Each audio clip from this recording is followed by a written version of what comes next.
Welcome back to the RoJ Roundtable. I'm joined again by contributing critic Jesse Oxfeld and guest critic Steve Schoenberg. Steve, Jesse, thank you so much for joining me. Of course. Thanks for having me. Absolutely, and this is a very special roundtable. It is the season finale RoJ Roundtable. It's 10 episodes. Is this the little show we carried? This is the little show we carried. First thing I want to discuss with everybody, we're coming off the Tony Awards. Did you have one memorable or surprising moment from the show? Kelly O'Hara, my favorite leading lady. So I was so excited for her that she had won this year.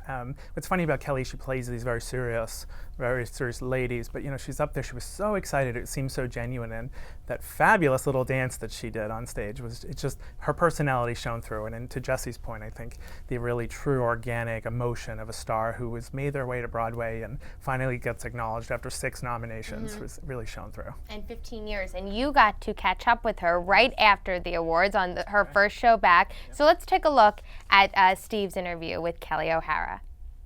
So, you danced off the Tony Awards. So what's your, do you have an acceptance dance? What's the dance? The remix? I don't know what I was doing for the Tonys. I was getting to remix. And I said I'm going to do the worm, and then I clearly didn't do the worm, but I did the worm finally. And yeah, I think it was a little like this. Yeah, I did a little something like this, and then I did a little shuffle off to Buffalo very poorly in the Jimmy Choo shoes. But really, hey, the worm can do a little bit of... I was a gymnast growing up, Bring the camera back sometime. I'll do some tumbling. Great. Steve, the interview looks great. You can see the rest of it on centerontheaisle.com. Thank you. Now, from looking back on last season, let's look forward to some shows that are already opening for the 2015-2016 season. Jesse, Steve, you both saw An Act of God. What did you think, Jesse? An Act of God is a really wonderful stand-up sketch. It tries to get a little bit deeper, which I think doesn't work. It's really funny. It's written by David Jafferbaum, who's a very successful television writer, who's the head writer of The Daily Show for a number of years. Then he started doing this Tweets of God, tweeting in God's voice, which then turned into a book, which turned into this play.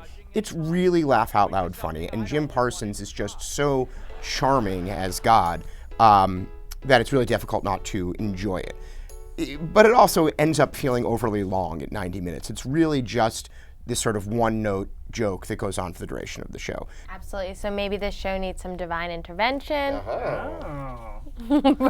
We'll see. You can see An Act of God at Studio 54 and decide for yourself. Another show opening, it's the first musical to open for the 2015-2016 season. This is about John Newton and how John Newton came to write the song Amazing Grace. I caught up with lead actor who's playing John Newton, Tony nominee Josh Young, and here's what he had to say about being a nice Jewish guy to take on the role of John Newton.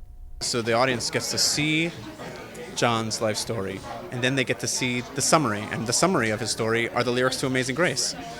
And you get to see me at the end of the show discovering these words for the first time.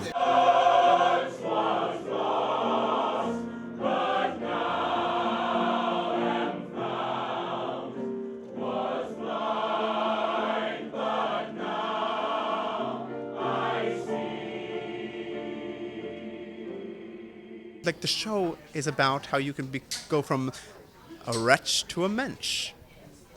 You can catch Amazing Grace beginning June 25th at the Nederlander Theater. Now, for what else is coming in the new season, I want to ask both of you what you're most looking forward to.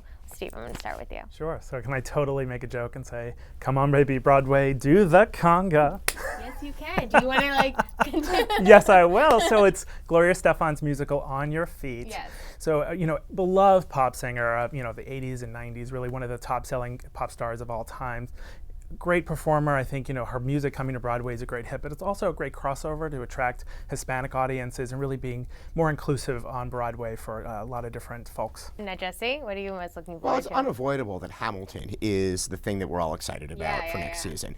I did see it at the Public, and it is just such a spectacularly not just well written and well performed, but just well constructed show. It's so rare that you sit there and you're really almost consciously aware of how well the music and the lyrics and the direction and the choreography and the lighting and the set, just like everything works so well together. It's really a fascinating show. All right, and I am most looking forward to, it's 4 words, Fiddler on the Roof. I am just thrilled that it is coming back to Broadway. I'm so excited that Tevye is going to be played by Danny Burstein, and I'm happy that they're moving up the opening. It is now going to be open on December 17th, and I just come even not too soon. So thank you guys both for joining me on the season finale of Row-J at the Roundtable. We're going to be off for the summer, July and August. We're taking hiatus, but we will see you right back here in Row-J in September.